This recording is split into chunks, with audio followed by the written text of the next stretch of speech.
मैंने आपसे जो कुछ भी कहा आप उसे भूल जाइए, किंतु आप हम असुरों का मार्गदर्शन करने के लिए पीछे नहीं हट सकते। और मैं राहु को आज ही आपके आश्रम भेज रहा हूं। पुत्र राहु, यह है तुम्हारी नानी श्री और दैत्य माता दिति। इनका भी आशीर्वाद प्राप्त करो।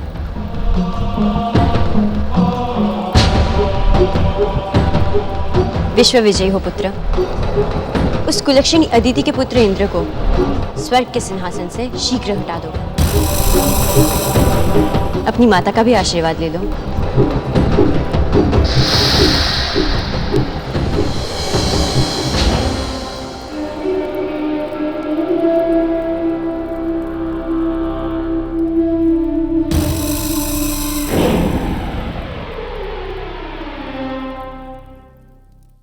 सदा विजयी हो मेरे पुत्र, यशस्वी हो। मेरा नाम संसार में ऊंचा करो। सारी देवता जाति तुमसे थर थर कांपे और तुम स्वर्ग के सिंहासन पर राज करो। माता, मैं जानना चाहता हूं कि जब मैं आपके गर्भ में था तो आपने मुझ पर अपना विकराल मुष्टि प्रहार क्यों किया था? तेरे भले के लिए मेरे पुत्र। मैं देखना चाहती थी कि मेरा होने वाला पुत्र कितना शक्तिशाली है, किंतु जब तुमने मेरा मुष्टि प्रहार सह लिया तो मुझे विश्वास हो गया कि तुम सचमुच असुर और दैत्य जाति का उद्धार करके मेरा मस्तक गर्व से ऊंचा कर दोगे। हमें तो तुम पर बहुत गर्व था, किंतु तुमने हमारा मस्तक लज्जा से नीचा कर दिया। जब तुम्हारा जन्म हुआ था कितने प्रसन्न हुए थे हम। तुमने जब अपनी वीरता और साहस से सिंहासन प्राप्त किया तो फूले नहीं समारे थे हम। किंतु हमें क्या पता था कि सिंहासन पाने के बाद तुम ऐसे हो जाओगे। तुमने हमें एक भूला हुआ पाठ फिर से सिखा दिया कि मनुष्य को कभी गर्व नहीं करना चाहिए। हम ये भूल गए थे और तुम पर गर्व कर बैठे। अच्छा हुआ कि तुमने हमें इस पाप से बचा लिया।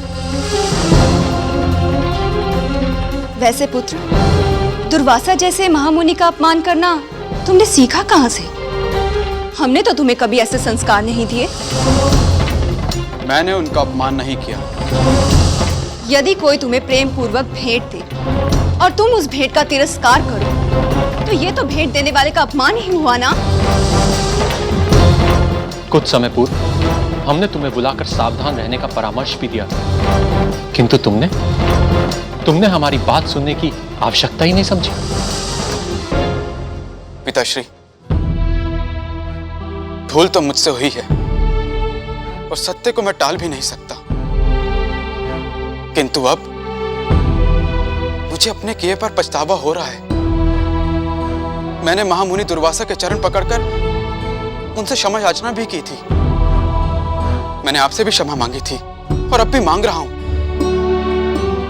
उन्होंने तो मुझे क्षमा नहीं किया, किंतु आप तो मेरे माता पिता हैं। मैं जो भी हूं, जैसा भी हूं तो आप ही का पुत्र। आशा करता हूं कि आप दोनों मुझे क्षमा कर देंगे। हम कौन होते हैं तुम्हें क्षमा करने वाले? तुम तो महामुनि दुर्वासा के अपराधी हो, और यदि वे तुम्हें क्षमा करना नहीं चाहते तो फिर हमसे क्षमा मांगने का कोई लाभ नहीं। दुख तो इस बात का है कि तुम्हारी भूल का दंड पूरा संसार भोगेगा, क्योंकि तुम स्वर्ग के राजा हो, और जब एक राजा पर आपत्ति आती है तो उसका दंड पूरी प्रजा को भुगतना पड़ता है। मैं एक बार फिर आपसे क्षमा मांगता हूं पिताश्री। कृपया कर कोई तो ऐसा उपाय बताइए जिससे मैं अपने अपराध का प्रायश्चित कर सकूं। अब कुछ नहीं हो सकता। जाओ, वापस स्वर्गलोक जाओ और वहां जाकर जी भरकर अप्सराओं का नृत्य देखो, क्योंकि स्वर्ग के सिंहासन के लिए तुम्हारे जितने भी दिन बचे उन कुछ दिनों का जी भर के आनंद मना लो।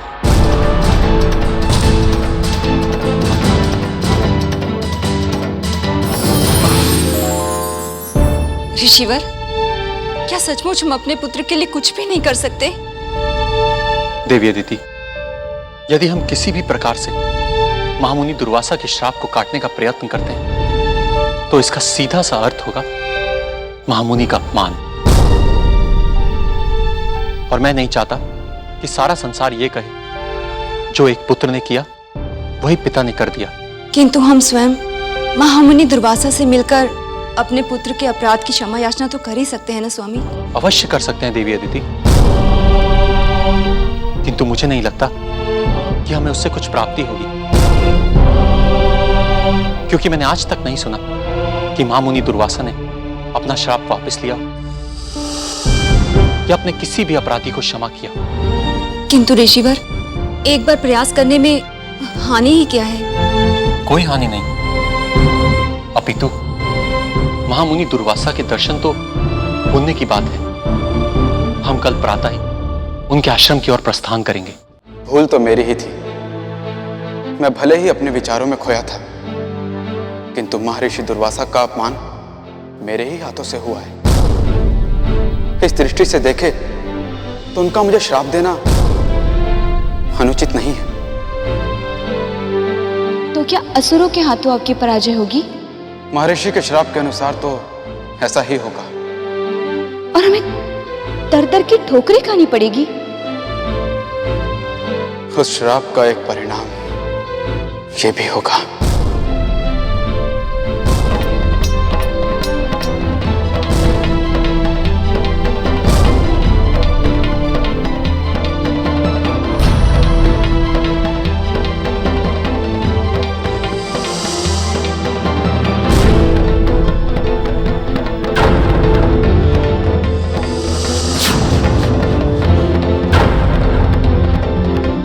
देवी शची, शची, उठिए देवी शची।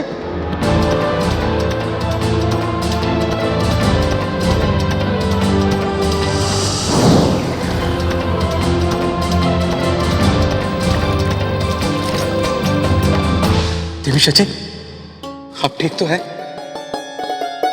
स्वामी, हमें अभी इसी समय महामुनि दुर्वासा के पास चलकर उनसे क्षमा याचना करनी चाहिए। कोई लाभ नहीं होगा। मैंने क्षमा याचना की थी उनसे, किंतु कोई लाभ नहीं हुआ। अब मैं उनसे विनती करूंगी, अपनी सुहा की रक्षा के लिए पैर पकड़ लूंगी उनके। जो भी करना पड़े करूंगी, किंतु आपको क्षमा दिलवा कर रहूंगी। महारानी शची, महर्षि दुर्वासा अपने क्रोध के लिए पूरे संसार में प्रसिद्ध है। मुझे नहीं लगता कि आपकी विनती का कोई प्रभाव उन पर पड़ेगा। स्वामी, यदि आप मेरे साथ नहीं आना चाहते तो मैं अकेली महामुनि के पास जाऊंगी। ठहरो, मैं भी तुम्हारे साथ चलूंगा। कल प्रातःकाल ही हम महामुनि के आश्रम के लिए प्रस्थान करेंगे। आओ पुत्र, आओ, अपना आसन ग्रहण करो।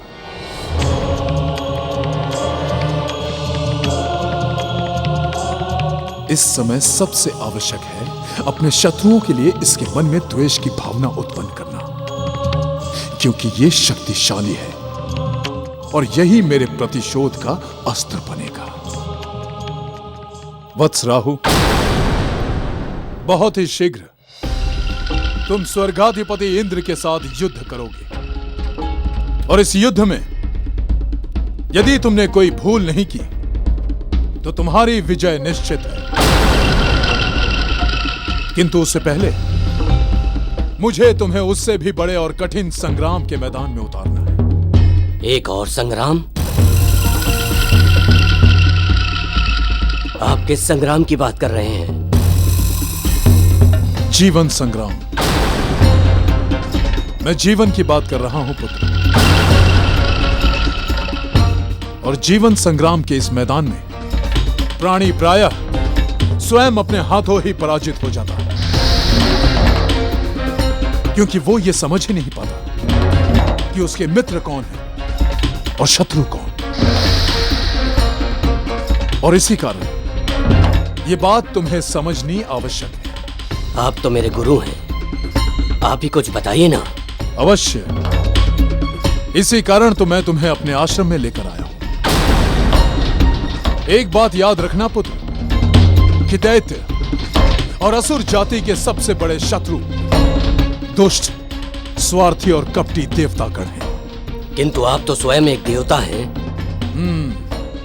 देवता तो हूं, किंतु बाकी देवताओं की तरह कपटी या स्वार्थी नहीं। इसीलिए तो उन सब का साथ छोड़कर मैं गौरवशाली दैत्यों का साथ देने आया हूं। तो क्या सारे देवता हमारे विरोधी हैं? हैं तो सारे के सारे ही, किंतु उनमें से कुछ देवताओं ने अधिक ही उत्पात मचाए हैं। उनमें सबसे ऊपर है सूर्यदेव, उसके बाद देवताओं के गुरु बृहस्पति देव, और उसके बाद सूर्यदेव का प्रिय शिष्य चंद्र। इन दुष्ट देवताओं ने असुर जाति के विरुद्ध कई बार षड्यंत्र किए हैं, जिसके कारण पूरी की पूरी असुर जाति सृष्टि के निर्माण के पहले दिन से ही पाताल के अंधकार में मृत्यु के समान नींद में सोए पड़े थे। यदि मैं नहीं आया होता तो आज भी ये दुष्ट और स्वार्थी देवता पूरी की पूरी असुर जाति को जागृत नहीं होने देती। मुझे अनुमति दीजिए गुरुदेव। मैं तुरंत स्वर्ग पर आक्रमण करके असुर जाति के अपमान का प्रतिशोध लूंगा, और उन तीनों का विशेष सत्कार मैं स्वयं अपने हाथों से करूंगा। अभी उसका समय नहीं आया है पुत्र। तो फिर मैं तुम्हारी सफलता के लिए एक शिव यज्ञ करूंगा।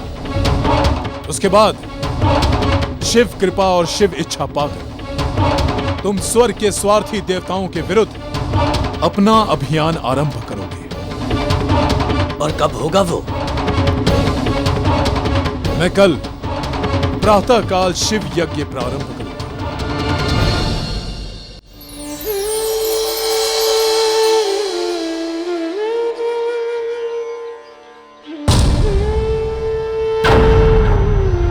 ये दोनों भी महर्षि दुर्वासा के आश्रम में ही जा रहे होंगे। शायद पुत्र इंद्र ने क्षमा मांगने की सोची होगी। मनुष्य यदि अनुचित कार्य न करे तो उसे अपमान ही क्यों सहना पड़े? आइए।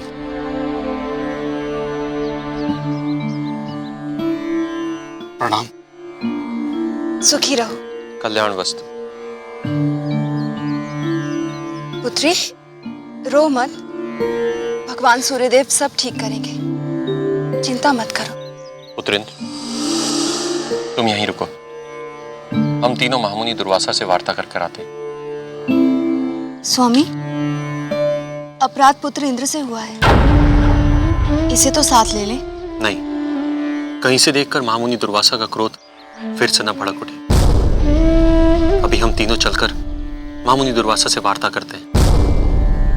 यदि आवश्यकता हुई तो इसे भीतर ले लेंगे। ये भी ठीक रहेगा। चलिए।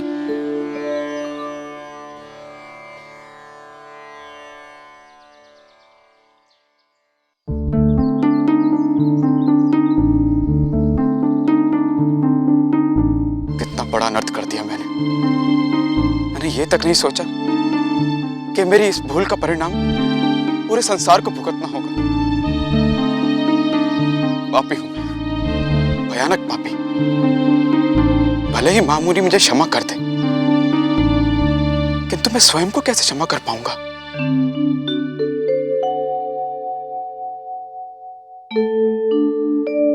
महामुनि दुर्वासा को ऋषि कश्यप का प्रणाम। ऋषिवर कश्यप और देवी अदिति को मेरा प्रणाम। महामुनि के चरणों में इंद्राणी शची का भी प्रणाम। अखंड सौभाग्यवती भाव। मेरा सौभाग्य तो मेरा सुहाग है मुनिवर,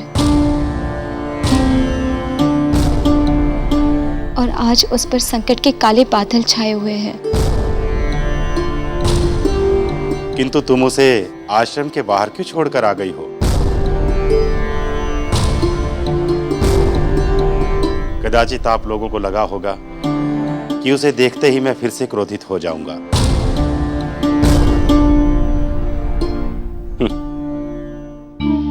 सारा संसार मुझे महाक्रोधी समझता है, किंतु वास्तविकता यह है कि मुझे क्रोध उसी पर आता है जो संसार के निर्धारित नियमों की अवहेलना करता है। मैंने इंद्र को सुगंधित फूलों की माला भेंट की, किंतु उसने उसे उतार फेंका और पैरों से कुचल डाला।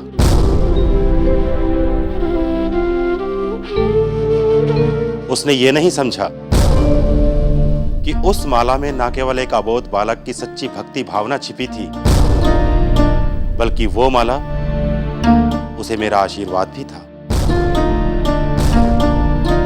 मुनिवर, वह उस समय असुरों से युद्ध करने जा रहा था, इसीलिए उसका ध्यान कहीं और था, और शायद इसीलिए वह आपकी दी गई माला का महत्व समझ नहीं पाया।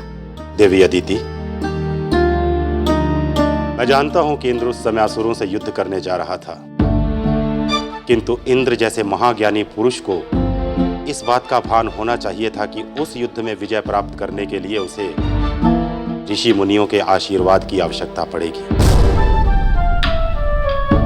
परंतु उसे अपनी शक्ति पर इतना अहंकार हो गया था कि उसे ऋषि मुनियों का आशीर्वाद एक व्यर्थ की वस्तु लगने लगा। इसीलिए मैंने उस पर क्रोध किया और इसीलिए मैंने उसे शाप दिया। महामुनि, इसमें कोई संदेह नहीं कि उन्होंने गंभीर भूल की है, किंतु अब वो पछता रहे हैं। उन्हें क्षमा कर दीजिए महामुनि। मेरे सुहाग को बचा लीजिए।